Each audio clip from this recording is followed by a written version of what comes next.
This is the original esport racing game. This is iRacing.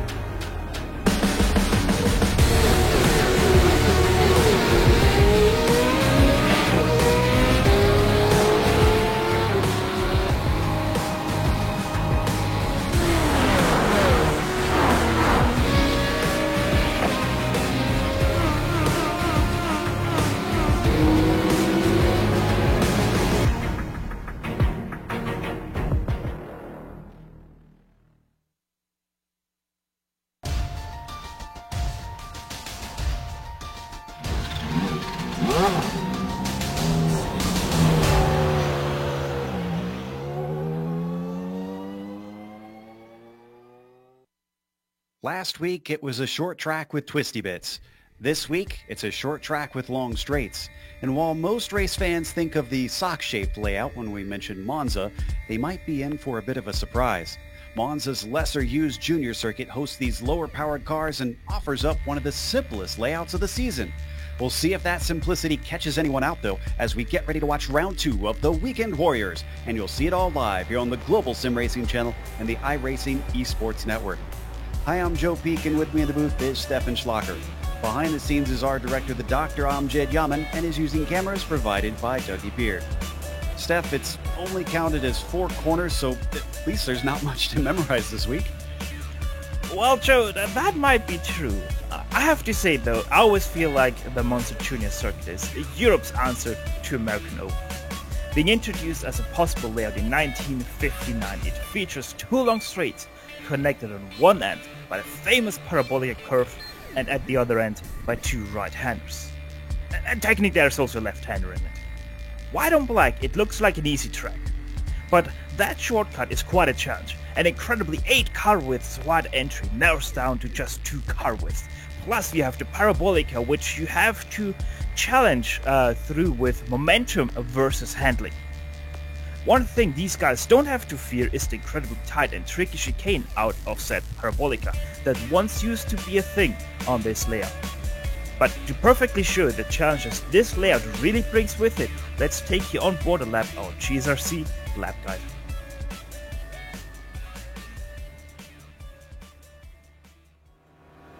Alright, we're in the GSRC SRF, so let's do a lap around Monza. Down into turn 1, you're likely to see a lot of pass attempts because of it being a long straight down into a hard braking zone. However, watch out for cars who either spin or wind up overshooting themselves and slam into the Armco. It's very narrow through here, so any sort of accident can potentially cause a track blockage. Try to keep to the left, turn in, and don't let the car get unsettled by the bump at the apex. It's hugely important that you get on the power as soon as you know you're good. The SRF loves to understeer on throttle, so the temptation may cause you to either drift into the grass or be forced to lift. At this point, the draft picks up down the backstretch. And while you might consider trying an overtake into the parabolica, there's surprisingly little braking into this hairpin. What's most important here is the same as turn 3. Focus on a good corner exit. How well you do on these 2 turns will make or break your race. Don't bother swinging all the way out because there's actually more time to be found cutting back to the inside to shorten your run. Back on the front stretch, it turns into a chess game with everyone jockeying for position in the draft. But hopefully, if you've kept it all together, you've now finished a lap around Monza.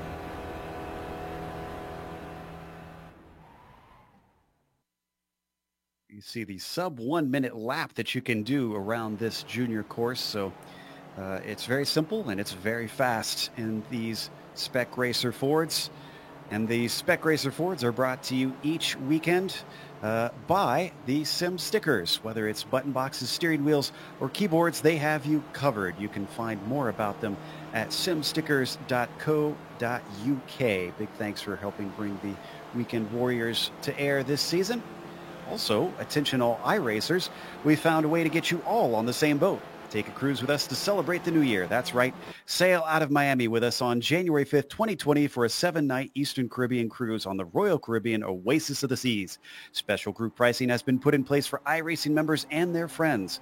Sail away and get together with members of the iRacing community and get ready to see Phillipsburg, St. Martin, San Juan, Puerto Rico, and Labadee, Haiti. For as little as $125 a day, you can cruise the high seas for 7 days. And for a small deposit, you can secure your spot today. Payment plans available for everyone. Contact Brenna at brenna@thecruiseshopfw.com to get in on this special offer. Email or call, but do it now. Spots are filling quickly. Go on over to their Facebook events page at Facebook/cruiseshopfw, where you can find all the details about this amazing offer. We'll see you on the ship. Looking at the times that are coming in, we've got a few familiar faces up at the top, but the draft allowing a few drivers to come on in unexpectedly. But we'll get more to that a little bit later as we get deeper into our coverage of qualifying. Before that, let's go towards the points.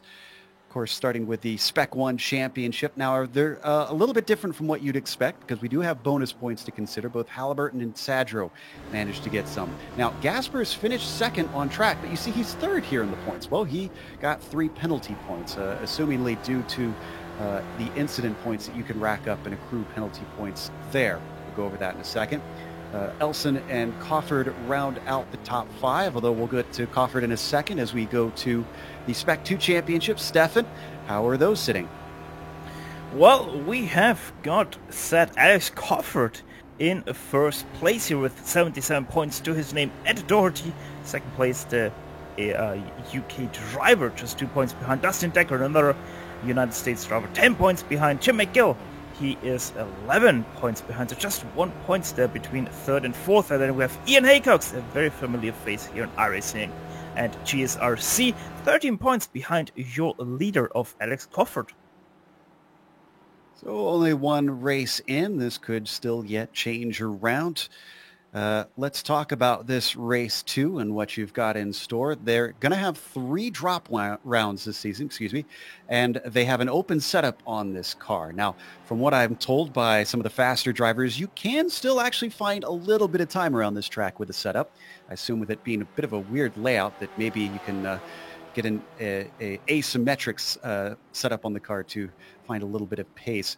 Now, they will have a pit stop in this series because, as you can see, they've limited the fuel. So despite it being only 40 minutes, they will have to come in and take fuel. There you see the penalty points that you can get. For every 10 incidents, you lose points. So Gaspers must have had more than 10 last time. They also have a spare car, which might come in handy because, well, there's one particularly dangerous part of this track that we might see a lot of drivers get some damage. And hopefully that won't happen, but we'll go over it in a bit. One more mention that, as always, the Weekend Warriors is on the iRacing Esports Network. Make sure and head over to their YouTube page, click on the big red button that says subscribe, and get all of the Weekend Warriors events in your YouTube feed. Looking down at the qualifying, Ian Haycox is up at the top of the charts. Not an expected name. David Gaspers is next to him. I get the feeling, Steph, that a few drivers are using that draft to their advantage around here. Joe, I don't mind to see Ian Haycox up in front because an old foe in the Lotus 49 of mine, I like to see him being fast. And he is exactly that as we follow David Gaspers here. He was followed by Daniel Sadro himself sitting in 6th place.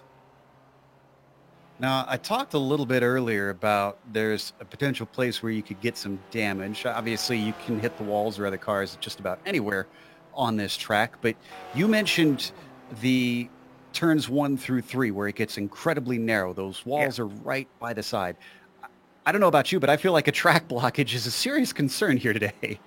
Oh, I've seen that already once when the Grand Touring Cup here was about 2 years ago, which that track blockage actually lasted a full lap. So it can happen. It is a big possibility, especially on in this left-hander that we have here, the only left-hander, because that is actually the narrowest part in this section. But where we might see the most problems is out of turn 1, because these cars will drift all the way to the outside, all the way to the wide line, and possibly also hit that grass, and thus create a little bit of spillage of adrenaline on that corner. As we ride on board with our pole sitter, he's continuing to try and improve on this 59 flat. Excuse me, this is Bradshaw that we're on. Ian Haycox had set the fastest lap, but Bradshaw, who currently rides in that Spec 2 championship, manages to get himself into P19. He's got a ways to go to climb up the order. Yeah, easy to confuse the two green cars of Haycox and Bradshaw. Now we see Haycox up front there and on screen. Now he's got quite a bit of time to worry about that Gaspers could come back out because he's just ducked into the pits, and Gaspers could take that pole position away. He's only got 5/100ths of a second, half a tenth, to try and get past Ian Haycox. But the temperature has been steadily moving upwards. It especially jumped when we switched over here to qualifying. These are slippery conditions, Steph. Yeah, a full 52 degrees Celsius or 125 degrees Fahrenheit. It is smoking hot, I'll tell you that. At temperature 84 degrees Celsius, as Edward Doherty just put in a new fastest lap in his car. Also, the winds is a little bit a force to reckon with 8 kilometers an hour. That might play a little bit of play into the Parabolica. Yeah, hopefully it won't catch too many drivers out as we watch Chris Murakami down in 10th position, one of our Spec 1 racers. In fact, Spec 2 currently holds the front row, we should point out, with the top 5 having 3 of them being Spec 2. Doherty, Haycox, and Jacobson. Gaspers and Kobayashi are our other 2 racers there in the top 5, both running in Spec 1. This is going to be a jumbled up field in terms of points. This may be an odd track, but it has given us some unusual things happening. Chris Murakami coming across for yet another lap. Let's see what this one holds. Not any faster, unfortunately. Wonder if those first laps are going to be the best people can hope for with the temperatures continuing to climb.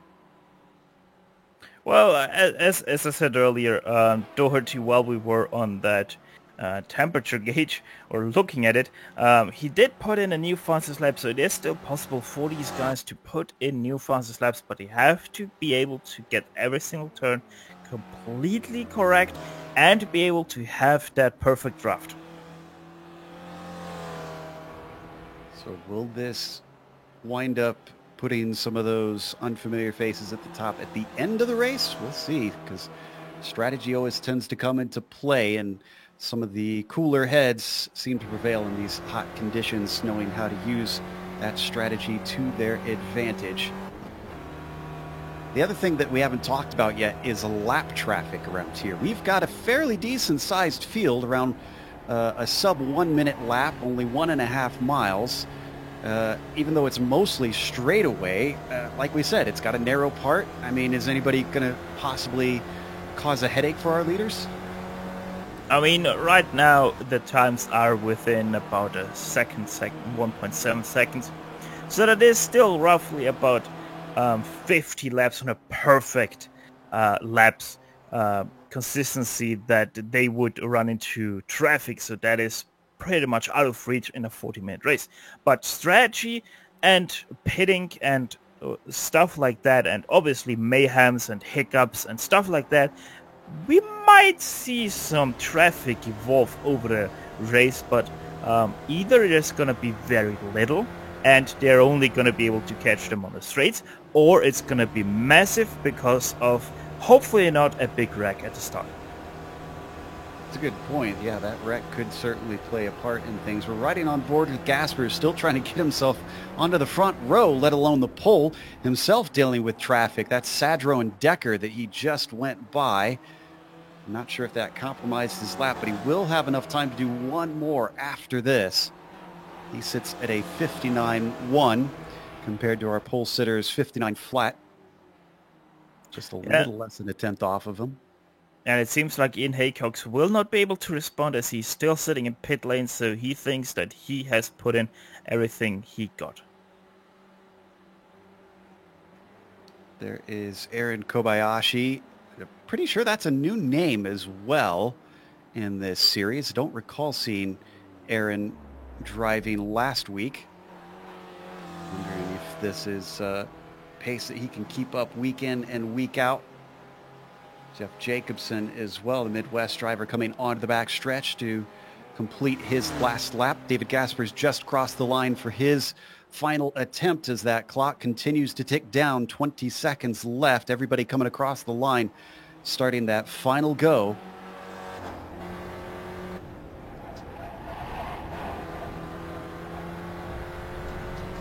Oh, and Gaspers with an off track. That definitely won't count. So third is the best we're going to see out of him. First drivers to cross the line and get the checkered flag includes Sven Demmel, who's unusually far down in 8th, and qualifying is make that third, though. His most recent lap, a tick faster, gets him onto row 2 and overtakes Gaspers.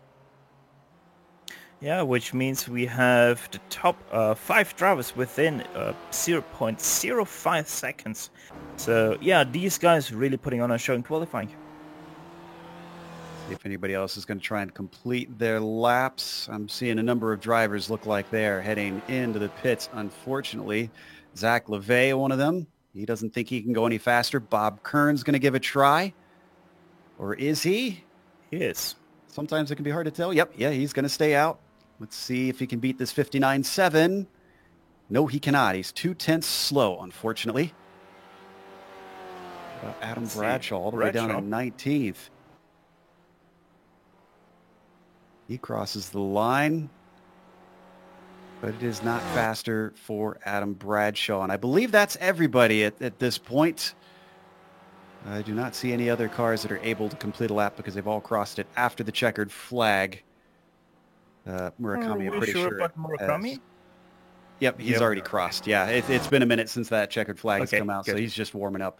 In the meantime, let's go through your starting grid here today. Edward Doherty puts it on the pole with Ian Haycox, his fellow Spec 2 driver, completing that front row. Could we see a Spec 2 complete podium? That would be interesting. Sven Demmel manages to start third. He's won plenty of races. He could do it again. David Gaspers the same. He'll start fourth.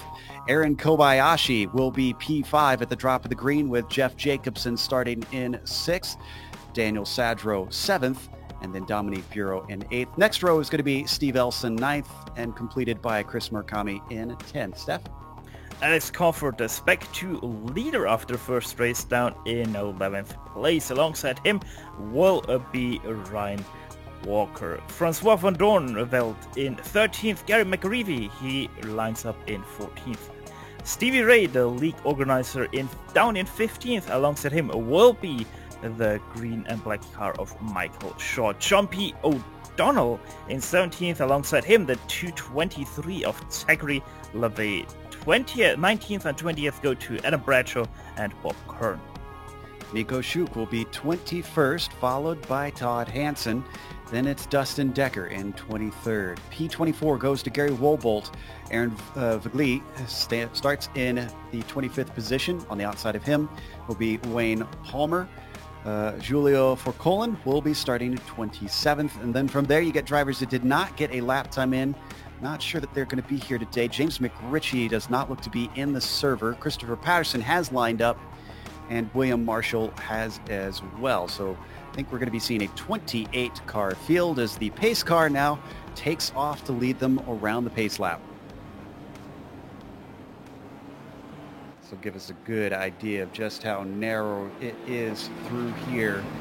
It's not just the width of the track itself, but you can see those Armco barriers offer no place to hide. You can maybe get a car off the track and fit it onto the grass if you need. You'll definitely need to take a tow if you can't drive it straight, though, through there. And then on to the backstretch, heading under the bridge. Drivers start to pick up speed before they plunge into Parabolica. Try to wheel it around that long right-hander back onto the front straight and complete a lap with only 4 corners and essentially 2 braking events. It depends on how you take turn 3, I suppose, Steph. Yeah, it does. Normally you would have to brake a little bit if your setup isn't correct. One thing you really have to be careful is that turn 1, 2 through 3 is technically just a one-line track. So we might see someone being very eager and try to pass, but I very much doubt it. Let's find out here as we get ready to go racing for 40 minutes for round 2 of the Weekend Warriors. The Porsche pace car peels off into the pit entry. Control given to Edward Doherty. He waits patiently. Now he accelerates away. Green flag is out here in Monza. All the cars now building up speed down the long front stretch. And already Sven Demmel slots into second place. Gaspers follows him into third. Ian Haycox with a horrible start. They break for the first turn for the first time, almost going 3 wide. Demmel challenging for the lead, but has to give it up. Checking to see if anybody has any problems. So far, so good.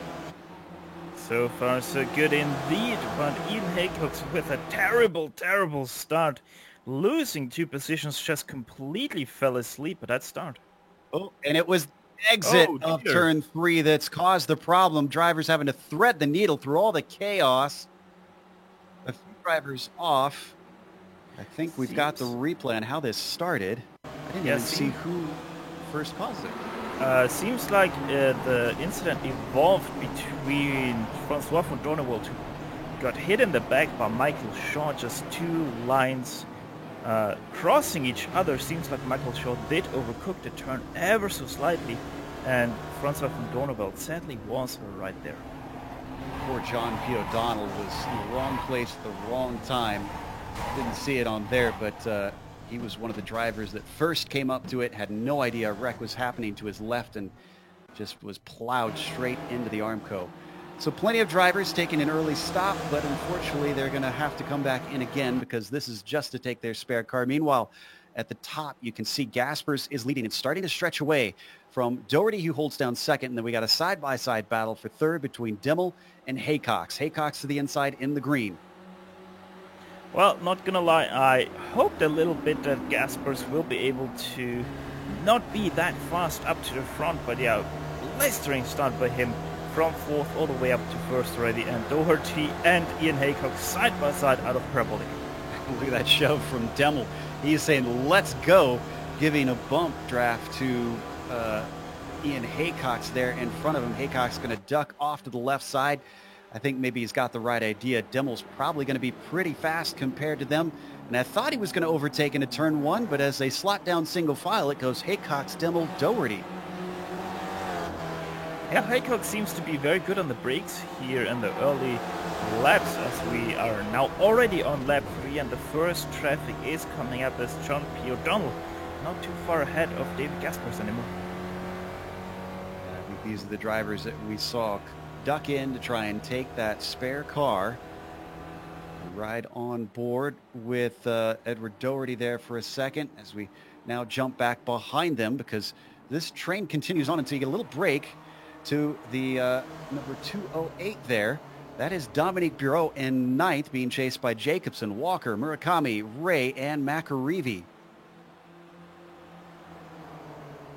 Ian Haycox now getting overtaken by Sven Demmel down the main straight. Same with, or at least he tried a Kobayashi on Doherty, but has to stick in, or does he? What a near dive bomb by Steven Elson there too, as he nearly went 3 wide with Kobayashi and Doherty. It looks like the accordion is out, and unfortunately some drivers having to adjust as they all come together into that first corner. So far, it hasn't caused too many bad dramas. They return once again to Parabolica. Now that Demmel has gone by and he's got free track, I'm curious to see if he can start to gain on Gaspers. And is Ian Haycox going to battle him, or is he just going to let him through and follow his coattails up the front? Well, last lap, even though Ian Haycox got overtaken, he was faster than your leader. Obviously not now. But David Gaspers, he might be in front, but he's not the fastest car in this field right now, as in behind we have an overtake between Kobayashi and Doherty. And almost on Haycox too. It was 3 wide for a split second there. If they keep fighting like that, they are certainly going to lose track of Demmel and Gaspers. On board with Doherty once again. He's got Steve Elson close behind, and I wouldn't be surprised if we saw Steve make a go into Parabolica. There you can see the 56. Nope, he's going to work together with him. He gives him a bump draft, tries to get him farther up. By the way, your biggest mover in the field right now, sorry, in the top 10 of your field right now is Alex Crawford, your Spec 2 leader of the championship right now. He started in 11th, already up to 7th place, and he's right on the back of this long train for your 3rd position. And he just set the fastest lap of the race on top of it. Oh, you know that Alex Crawford can be pretty quick usually. There. Oof, yeah, they keep trying that side-by-side move into that narrow portion of the circuit. I feel like at some point it's going to bite somebody.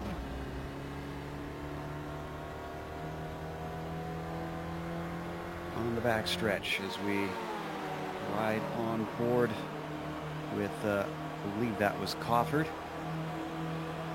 In the meantime, gaining on Doherty, looking to the inside. Ian Haycox doesn't want to sit around in 5th place. He's trying to move back up into 4th, but he understeers wide, nearly shoves Edward Doherty off the track. Behind them, Steve Elson gets a little bit of a run, but he's going to choose the outside car to go with. And in fact, he's going to try and pass. No, he has to lift big time on the straight. All that momentum interrupted. Alex Crawford sees it happening. He backs it up early. And our leaders have caught the first traffic of Julio Forsolin and John P. O'Donnell. That's 25th and 26th on the track, with just a few car lengths ahead of Dave Gaspers. See if this starts to cause trouble. It only took a matter of 7 minutes for them to catch the back of the field here. David Gaspers clearly has a big pace advantage on these drivers, but I imagine it's mostly going to be in the turns. Will the draft be enough to allow him to get by? Julio is focused ahead on John P. O'Donnell because that is a battle for position. Does he want to give up enough time to let the leader through? Sorry, in behind, the fight between Edward Doherty and Ian Haycox has started to be a gloves-off fight as Stephen Elson now dive bombs Ian Haycox, nearly dive bombs Edward Doherty. But yeah, these 3 guys are fighting most definitely with the gloves off. The more they fight, the more they're going to lose on our leaders. They've already lost nearly a second on Sven Demmel. And Demmel is 1.2 back from David Gaspers. You could see both of them, the 23 and the 22, ducking to the inside to lap cars down the back stretch. Kobayashi is going to have to follow them through on the front stretch to see if he can regain that ground. So far, Demmel has not been able to run down David Gaspers, but that was in clean air. Maybe things will change now that the face of this race has changed with the lap traffic coming into play. Oh, and there's a car spinning in front of the leaders. That is John O'Donnell. He lets it drift to the outside.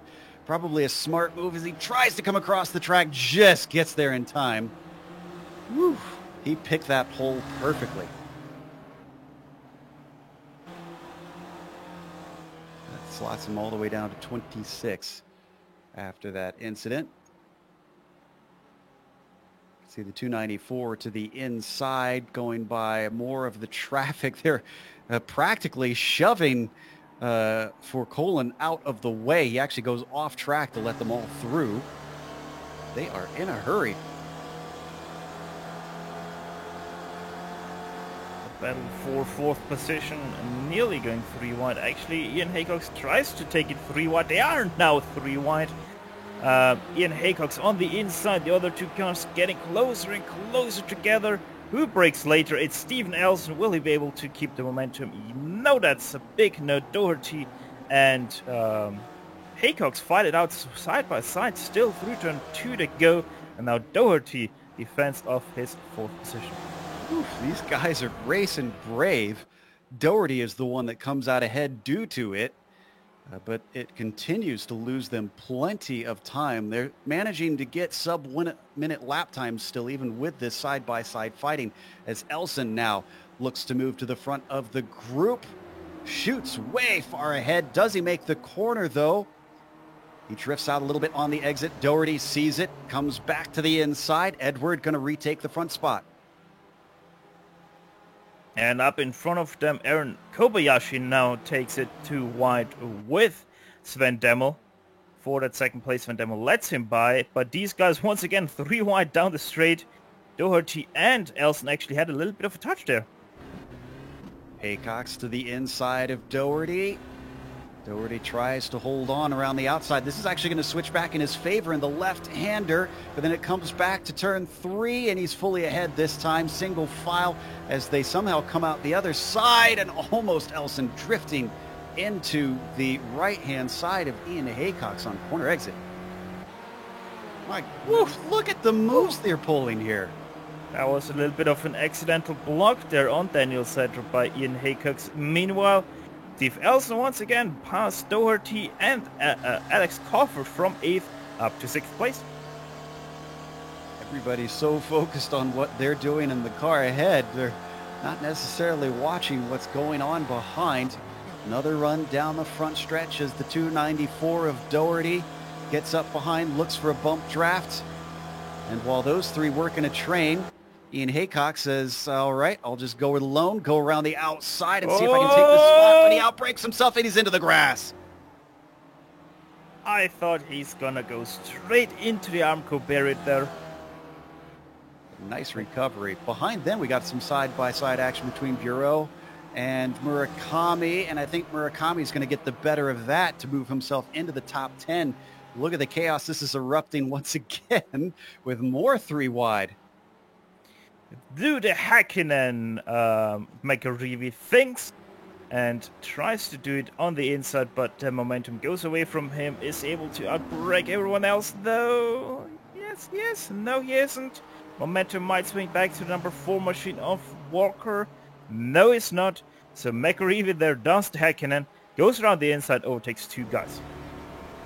Nicely done, especially by Walker, to be aware that he's got those 2 cars to the inside. This is frantic stuff. We're not even halfway through this race as this group comes up to the first corner once again. They're going to have to get this settled out eventually. McAreevy gets to the apex first. Walker tries to get there, but Bureau was in his space. Eventually, Bureau loses out and falls back to 13th. Oh, but Murakami into the wall. Murakami brushing the left side against the tires out of turn 3. Watch from on board. As one would say, that got a little bit awkward there for Chris Murakami. He only lightly touched it. He may have gotten away with that. Not sure if he got damage from it. Just a little bit too much speed into the turn. Picks up the throttle and just understeer plows off the track. And ever so slightly brushes that tire wall. So yeah, seems like that awkward moment for Murakami had a good ending to it. And while this has been going on, as we switch back up to second place, it seems like Demmel and Kobayashi have been working together a little bit. Now, I'm not saying it's effective, but it looks like every time they go down the front stretch, they kind of swap places to gain a little bit of extra speed and then let whoever is to the inside take the corner.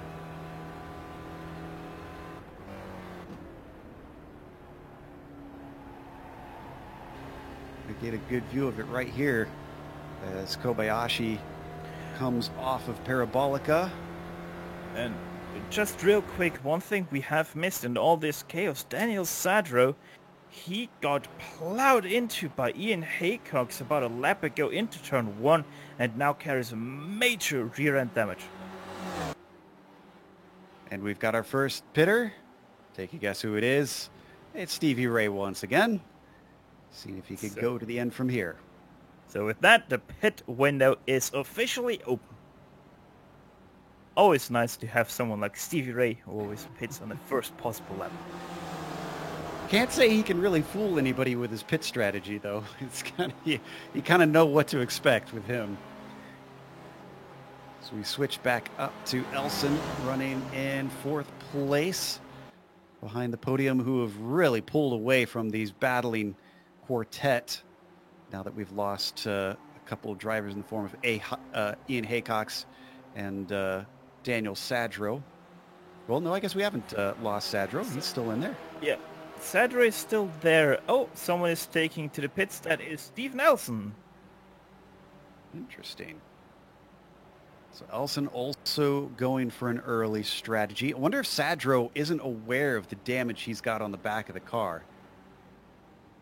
Well, either not aware or doesn't care, because it seems like he's easily able to keep up with the pack. Instead, on the other hand, Ian Haycox, with his front end damage, he is struggling to keep up with that now pack of 3. He certainly is. He's dropped off by more than half a second to Alex Cawford. There you can see Cawford in the blue and yellow at the tail of this trio. Looks like Sadro is going to duck to the inside of Doherty. And, you know, I'm surprised we aren't seeing a few more early pitters because, well, yes, it will send you back in the field. We saw traffic get caught by the leaders very early, so one way or the other, you're going to have to pass cars.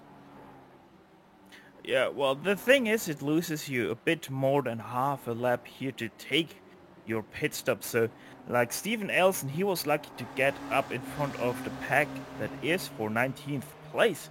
So, yeah, Steven Elson, if you're like your leaders, you will be able to get out in clear traffic, but that is an uncertain thing that you just don't have the information in the car. Very true. Elson right now running in P18. Meanwhile, we've jumped back to Murakami in this group once again. That's McAreevy you see in the green and white down to the inside. Ryan Walker in the blue machine comes back to the racing line with him. And they are going to be followed through by Jeff Jacobson in the black and white on the inside of Murakami. McAreevy. McAreevy finds a new line through this corner, and I don't think it's faster. Welcome to the new Spec Racer Ford Rallycross Championship here on Global Sim Racing Channel. Your defending champion, Gary McAreevy, perfectly shows how to do it. Unfortunately, that not only loses him all 3 of those positions, but he loses the draft as well, because he's about 2 seconds behind because of swinging wide like that. So the front of it is now Ryan Walker with Murakami in 9th and Jeff Jacobson in 10th. Still haven't seen any other major drivers pitting. See that Adam Bradshaw and Dustin Decker have also come in. And honestly, actually, they're ahead of Stevie Ray. So that's 4 cars who have taken their scheduled stops. There's Bradshaw running now in 19th.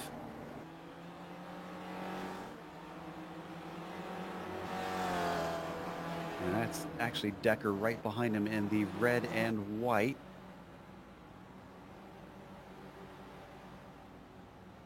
They're followed by Stevie Ray, who's completed his stop. Oh, and we got another front runner in.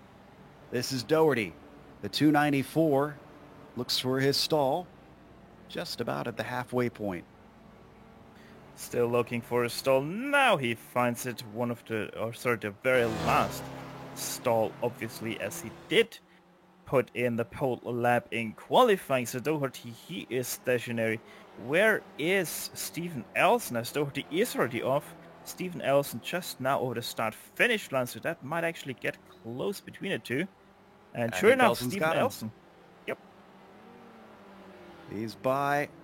Doherty slots in behind. Elson actually very hot into the corner with his rival coming out of the pits. Maybe distracted him slightly. But Doherty returns to the circuit with about just shy of a second gap between he and Elson. Elson is still your highest pitter. Oh, and what happened to Stevie here? Let's see if I can find where he made contact. Oh, you know what? He didn't make contact with another car. He made contact with the wall just this lap into turn 1. Yeah, it seems like he did overcook it, and the bumps into turn one, which are quite heavy in this car, just caught him out, sent him wide. He tried to recover it, but that street racing feel into turn one just caught him out. Watch it from on board. The rear starts to go, and he's trying to catch it, and there's no runoff. And unfortunately, as we come back live, he is already taken to the pits to take a spare car. It must have done enough damage that he cannot keep pace up. Or, maybe he already used a spare car, because I'm seeing it not pop back into place. Well, this is absolutely crushing for the number 11. Or maybe he did something that I once accidentally did and forgot to turn on the fast repair. Yes, that can happen as well. We have seen that go down here. As we switch back to second place, Sven Demmel has not pitted yet, but continues to lose ground on David Gaspers, not by huge chunks. It is only 3 seconds between himself and the number 23, and he's carrying along Aaron Kobayashi. Always so hard to tell if drivers are going to pit in these cars, because the racing line takes you so far to the inside on the exit of that corner. Kobayashi going to swing back through. They're trying to make this teamwork make something, but just does not seem to be getting them enough. Teamwork makes the dream work, but yeah, as I said, it seems like that David Gaspers just is too strong and just ghosts away.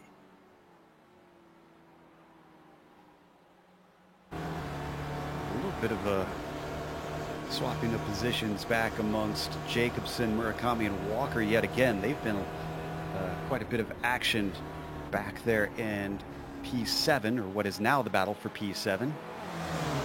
These three have not yet pitted. Going to get a bump draft from Chris Murakami down the backstretch, past the stands, and into the Parabolica before he backs off to make sure he doesn't shove Jacobsen off the road. And fan out as they work their way around the Parabolica. Each of them with a slightly different line. Jacobsen having to stay to the outside now that Murakami passes him, but Walker going to be the first of that group to come in, and he's joined by McAreevy. Up ahead, Daniel Sato just overtook Ian Haycox into turn one. Jeff Jacobsen looked to do the same, but decided otherwise and stays behind Chris Murakami in P8. Haycox is not doing too bad, considering he's been dealing with the damage, and he started on the front row. Now, granted, some of the cars in front of him have pitted. He is currently in 4th place, but I think he'll still be looking at a top 10. I question whether or not we would be getting a Spec 2 driver or a Spec 2 full podium, and I don't think it's going to be likely today, but Ian Haycox is still keeping it within a top 10, it seems. He is winning our Spec 2 race for the moment. Right on board with the car ahead of him, Daniel Sadro.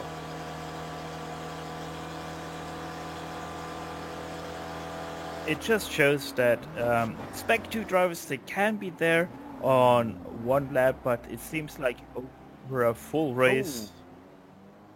And Ian Haycox, what happened here? Missed his braking point? Seems like Ian Haycox wanted to do the full version once, but no, in all reality, it seems like he ever so slightly did touch the grass. No, he didn't. I think he just outbraked himself. Yeah. Trying to see if he did that. He just did brake way too late there. He just forgot to brake. To be fair to him, I did that once in one of my races this week. I was 3 wide coming into the first corner and was so focused on the 3 wide moment that I forgot to look for my brake marker. So just had to spin the car and get it going once again. Hopefully he can remember where it is this time, because he's going to go side by side with Chris Murakami. Chris is going to back off and slot back into line as yet more cars come off of pit lane off to their right. Ian Haycox now up to 6th position. And the thing with this mistake of Ian Haycox is that he is now within the drivers that did not pit yet, or that did already pit, but he is yet to pit, so yeah, tough break for Ian Haycox. 15 minutes left to go, and we're still waiting for a number of drivers to pit. Our top 11 have yet to take a stop. Watching from back of Ian Haycox, looking at Chris Murakami. These two both have not pitted. And then third in the train is Jeff Jacobson. Murakami going to return the favor on Ian as he now goes to the inside and is fully passed. What about Jacobson, though? Jacobson wants to get into the mix. He gets to the inside of Ian Haycox, down to the apex, turns it in time, finds the grip, and the 240 now shifts up to P7.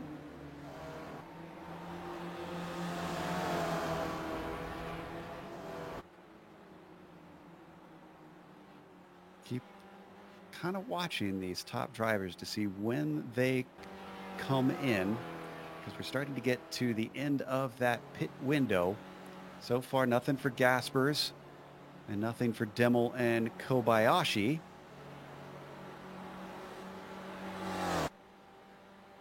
Yeah, everyone seems to try to make this tank last as long as possible, just trying to avoid the other traffic and seeing what they can do with that lighter fuel, as Ian Haycox gets overtaken by Jeff Jacobson.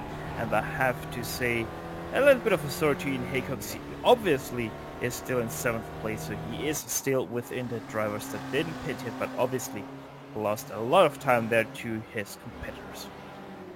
Yeah, all this messing around and fighting is not helping him, and so is going completely off course. He tries to catch the car. It spins around, and Ian Haycox loses more position with his second major mistake of the race. And actually also backs it into the wall, so he has now also some slight rear damage to his car, as we take you on board on that replay to exactly show you what happened.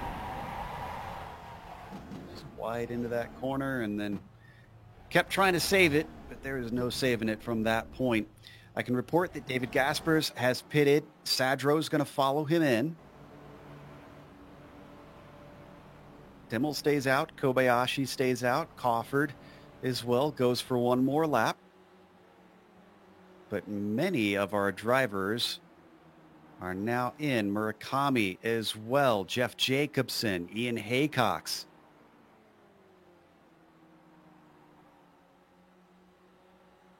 12 minutes and 40 seconds to go. And we're now down to 5 drivers who have not taken a scheduled stop. This is your leader right now, Sven Demmel. He comes across the right side, and Demmel's pitting.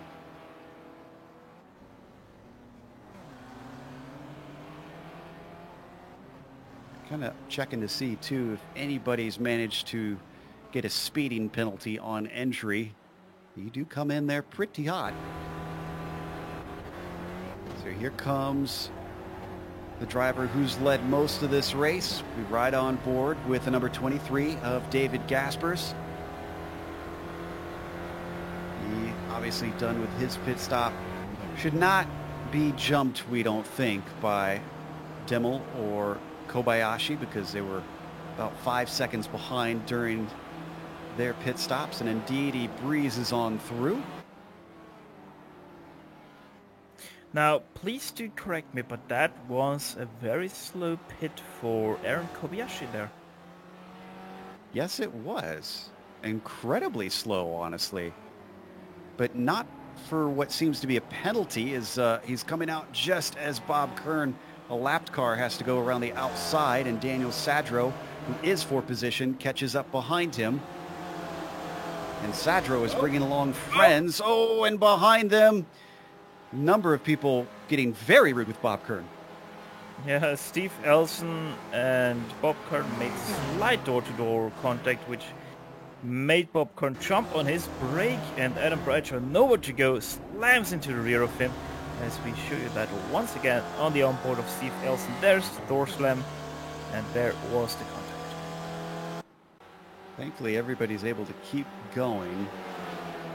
It certainly caused a little bit of concern for Bob Kern, who's racing with Adam Bradshaw as we watch this battle for what is now 4th place. Kobayashi, Sadro, Doherty, and Elson.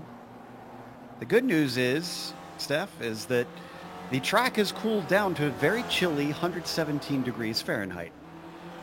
Yeah, it's perfect weather now. 47 degrees Celsius on the track, 29 degrees Celsius in the air, so that stayed the same. Oh. But that track temperature is better for these cars. Oh, excuse me. I thought Cofford was coming in for a second stop. This is just Cofford coming in for his scheduled stop. Thought maybe he sped on the way out.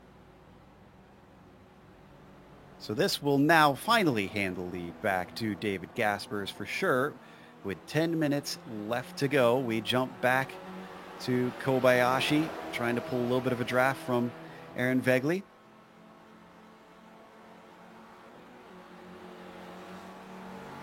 Aaron just going to stay off to the right politely, letting them lap him.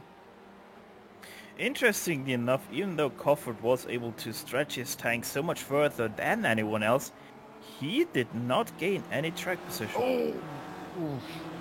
Sorry, Aaron was a little bit in the way of Daniel Sadro. That checked him up and now almost spinning out. Doherty gets caught up behind it. It is a chain reaction, and eventually it stops with Doherty and Elson, who race side by side.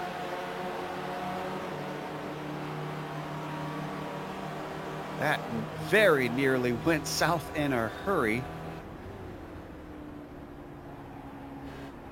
I think it looks like Doherty's going to manage to take the 5th position.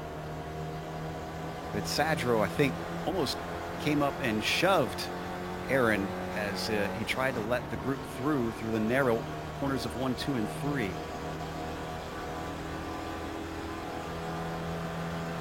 A bit of a bump draft from Elson to bring Doherty back up to Daniel Sadro.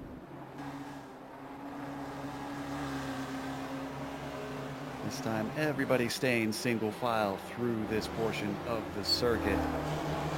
This is now a very interesting train constellation because on the top we have Sadro, Doherty, Elson, and Cofford 4P4, and then right behind them we have Fergele, Kern, and Bradshaw 4P20. So yeah, out of 2 battles we suddenly have one big gaggle of cars. And in that group that you were mentioning, the group on the lead lap, you've got the battle for the Spec 2 lead. Doherty currently holds it in 5th position overall. Alex Cofford is split between them by Steve Elson in 6th. So Cofford in 7th. You're going to make that 2 cars, potentially, maybe, as we go 3 wide down into turn 1. Once again, Elson to the inside of Sadro, who says, screw this, and backs off, lets the 2 of them settle that one out. Doherty stays where he is in 5th.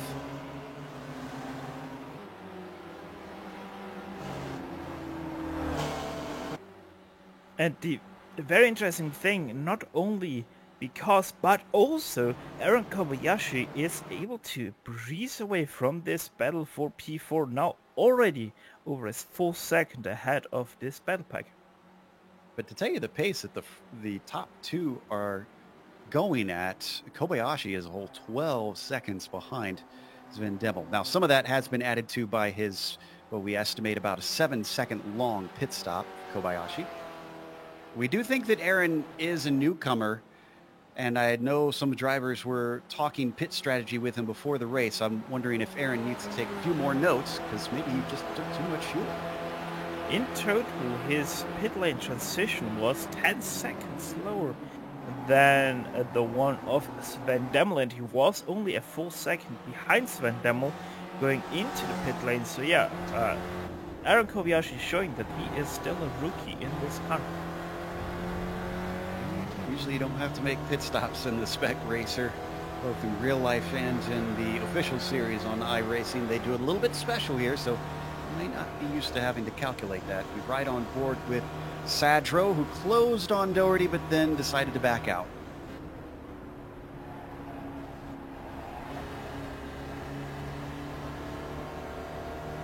Less than 6 minutes left to go on the clock in this 40-minute race. You're watching round 2 of the Weekend Warriors, and this is the battle for P4.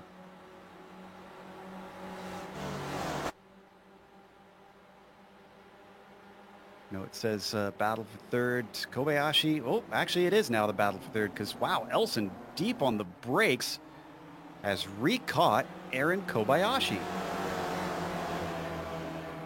Yeah, I have to say I'm sort of surprised about the drop-off on pace of Aaron Kobayashi. Compared to the laps he did before the pit stop, he is now a full 3 to 4 tenths slower than what he did before his pit stop. Down the backstretch into the Parabolica. Elson just going to sit back behind Aaron this time. So it is now a 5-car fight to determine the final spot on the podium. So right on board with Aaron, looking back at the 56, who I thought was going to work together with him, but at the last second he ducks off to the side. Wow, look at the speed difference they get on the straightaway with the draft.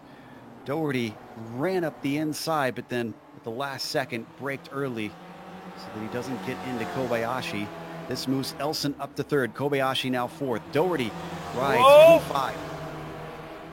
Doherty nearly spinning out Kobayashi as he was taking way more speed through the turn. This gives the gap now to Alex Cofford, who moved himself in this lap already up from 7th place into 4th place and tries to make it into 3rd place. Into the inside it goes of Steven Elson. Does he make it happen through the Parabolica? He has the momentum, has the shorter line, and sure enough, he creeps away. Just like that, the HJ Motorsports car pounces.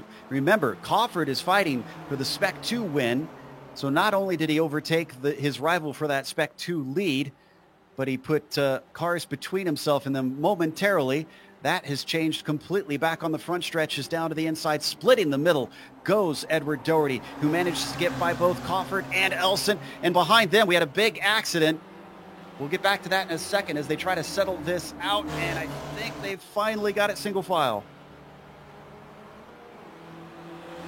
That was Bradshaw, I believe, who unfortunately lost the car. Actually, it was a little bit of a side-by-side contact there between the blue and purple car of, I think that's Ferguley and Bradshaw, as they go 3 wide, and then Ferguley drifts ever so slightly to the left side, Bradshaw a little bit to the right side, and their lines cross, and Bradshaw goes away. Fortunately, the loser in that situation, which moves Bradshaw down to 22nd. Tend to see Adam up for top 10s in this series, despite being a Spec 2 driver, so kind of surprised to see Adam struggling as much as he is. We're starting to get close to the very end of this one. With only 2 minutes left, we switch back to this battle for third, being led by Cofford now there in the yellow and blue machine. Behind him, the black and gold of Steve Elson, then the green and yellow of Edward Doherty, and they're starting to drop Kobayashi, who trails behind in the green and black. Yeah. Oh! Who was that? Spun out and in the racing line. William Marshall there. That was a very unfortunate situation. Yeah, he had just spun out and he unfortunately stopped on the racing line. He really, no matter if he backed up or went forward, he probably would have been pretty well in the way. Couldn't quite see him through the trees there, but, well, that shook things up, and Kobayashi inherits it. A very awkward situation for everyone involved, and now we have a lot of awkward cars driving around for the last 8 minutes. No, wait, we're on the last lap, I think. Are we? We're going to start the last lap just now, I believe. We're going to watch from Doherty's view. Again, he had 2 cars ahead of him, so he couldn't really see very well that there was going to be that car there. And, oh, it was a hard hit at the very end of this race. Now, we may have started the last lap. It I was awful close. I didn't get to check to see just as he crossed the line. Guess we'll find out this time around, because there's our leader, David Gaspers, with a whopping 10 seconds over Sven Demmel. Gaspers didn't manage to get the win last time around. He's making up for that this time, especially with Halliburton having failed to show up. Oh, did he get a slowdown there? What is he doing? What? He's out of fuel, yeah. David Gaspers out of fuel. Well, so they calculated it wrong, because so is Sven Demmel. Yes, Demmel is cruising along. Kobayashi goes past into second place now, and David Gaspers did get help by Shaw. Gaspers is going again. Checkered flag is out. He must have found something in the tank, because David Gaspers has his speed back, and he's going to take the win here at Monza. And Kobayashi does manage to get past Demmel, who short-fueled it. Aaron Kobayashi in his very first race stays second place despite a long pit stop. Maybe that was the right call. And Daniel Sadro finishes in third. Sven Demmel had to tow his car. He did not make it to the finish line. So a very disappointing end for a great run of Sven Demmel. And a damaged Edward Doherty loses out to Jerry McAreevy right at the end. But Doherty does take your Spec 2 win. That was wild. I wouldn't have thought they'd run out of fuel on a track like this. Never say never. Yeah. It's only over once that checkered flag falls as the rest of the cars on the lead lap finish up. We're going to take a break, and we'll come back with the unofficial results as well as driver interviews. Stick around, because on screen you're going to see all the upcoming races here on the GSRC.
Welcome back to Monza. We saw a fuel race, but we didn't expect to see a fuel race. And in the end, David Gaspers, who baffled us a little bit by slowing down on the last lap. Did have enough to get to the end, and he takes the victory. Aaron Kobayashi, though, comes in and surprises us by playing it safe on fuel, and that paying off in the end with a second place. Daniel Sadro comes home with a third, starting from 17th. Jerry McAreevy, how about this? 14th on the grid, he finishes 4th. And then Edward Doherty wins the Spec 2, but finishes 5th overall despite starting on the pole. Dominique Bureau finishes 2nd in the Spec 2, 6th overall. Jeff Jacobson rounds out the podium in Spec 2, 7th overall. Steve Elson, who unfortunately ran into the back of a car who was spun, and Parabolica settles for 8th, even though he was fighting for that podium. Ryan Walker finishes 9th, and Chris Murakami rounds out your top 10. My driver of the race, Alex Cofford, he was up in 3rd place, started in 11th, but because of this very awkward incident with 2 laps to go in the Parabolica, only finishes in 11th place. Zachary Levay, he takes 12th place home. Ian Haycox, a very disappointing race for him, from 2nd place all the way down to 13th. Christopher Patterson finishes in 14th. Wayne Palmer takes home 15th. Gary Wilbert 16th. Dustin Decker, the Double D, takes home 17th. Miku Shuk in 18th. And also the last car on the lead lap, Sven Demmel, running out of fuel, having to tow his car home, only finishes in 19th after Sure plays 2nd place. And Aaron Figele, he finishes all the way down in 20th. Bob Kern was 21st with Adam Bradshaw 22nd. Then it's Michael Shaw in 23rd. Then you get to the cars. I'm impressed with how many cars we had on the lead lap, honestly. Cars 2 laps down, Julio Forcolin in 24th, John O'Donnell in 25th, and Francois Van Doornveld 26th. Then there's the DNS, William Marshall, Stevie Ray, Todd Hansen, and James McRitchie. I think James was a did not start, though, for this race. We've got our winner ready to talk to us. David Gaspers has joined us, and I guess the first question we want to get out is, David, what happened on the last lap? We saw you slow, and we panicked that you ran out of fuel. I did. How did you get to the end then? What got you there?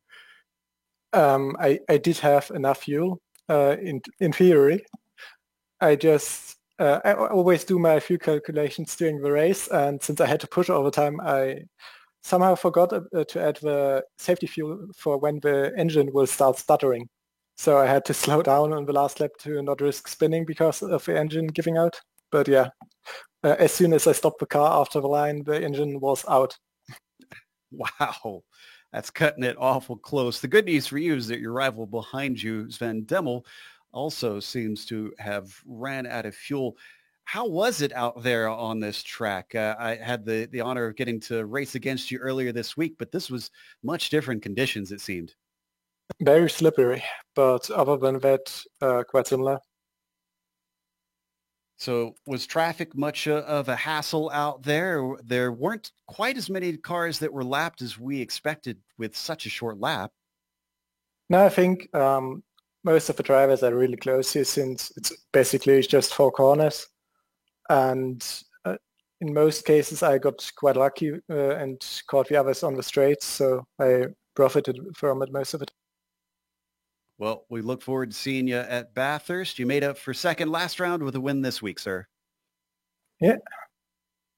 That was David Gasper's victory here today in Italy. Up next, Stefan is going to be talking to newcomer Aaron Kobayashi. Yeah. I thought we were. It looks like he's left us before we could bring him in. So looks like he's going to talk third place, Daniel Sadro. Yeah, and one more sentence to David. It seemed like that David was faster, too fast for himself, for his own good. They're running out of fuel. Daniel Sadro, however, he did not run out of fuel, got past Sven Demmel, who then also had to take the tow, and yeah, pretty much comes home with a, I would say, very lucky but very deserved third place. Oh, to call it deserved is way too generous. It was incredibly lucky.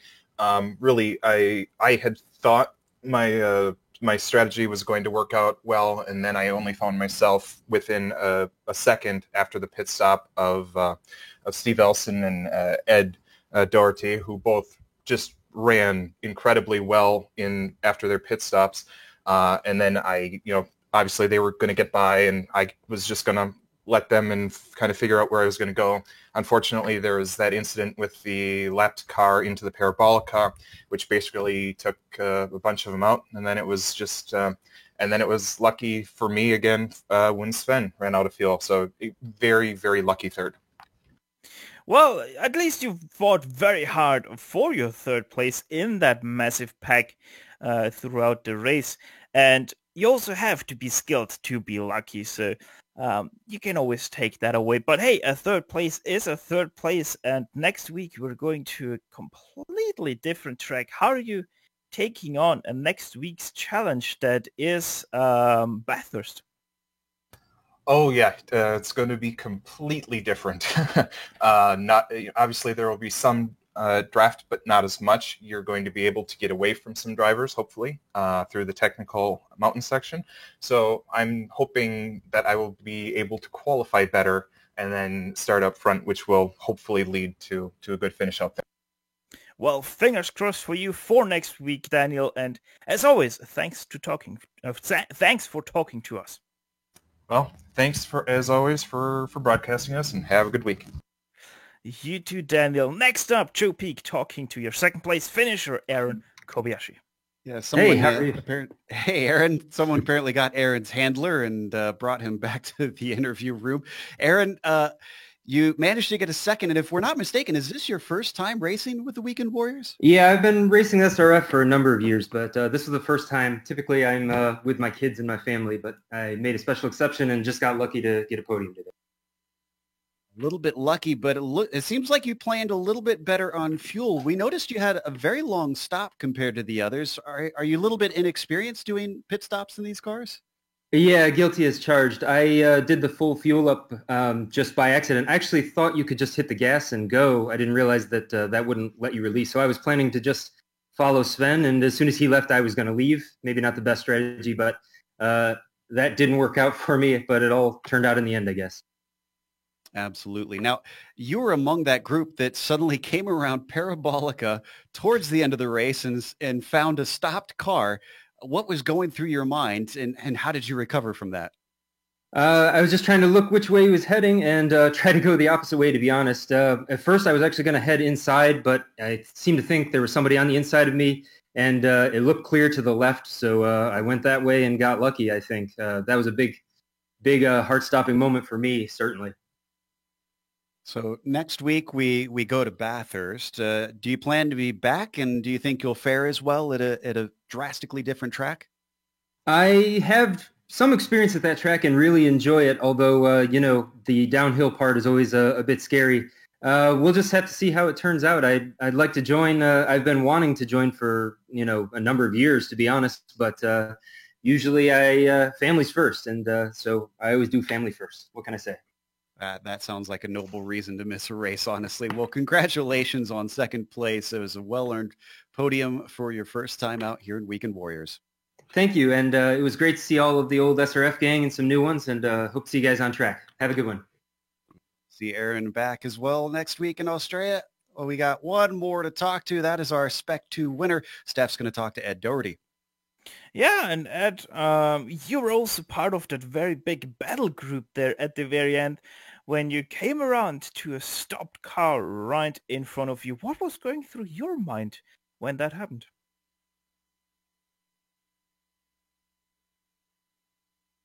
Looks like Ed's got to get his microphone settled out here for a second. We'll give him a moment to try and unmute himself as we get him mic'd up.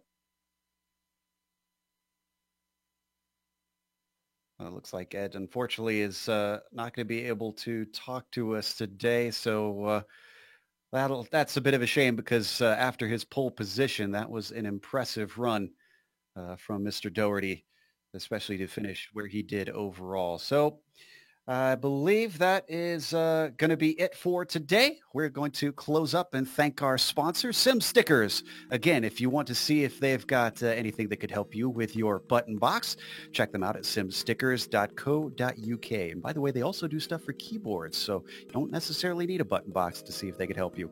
Also, thanks to iRacing for putting us on IESN.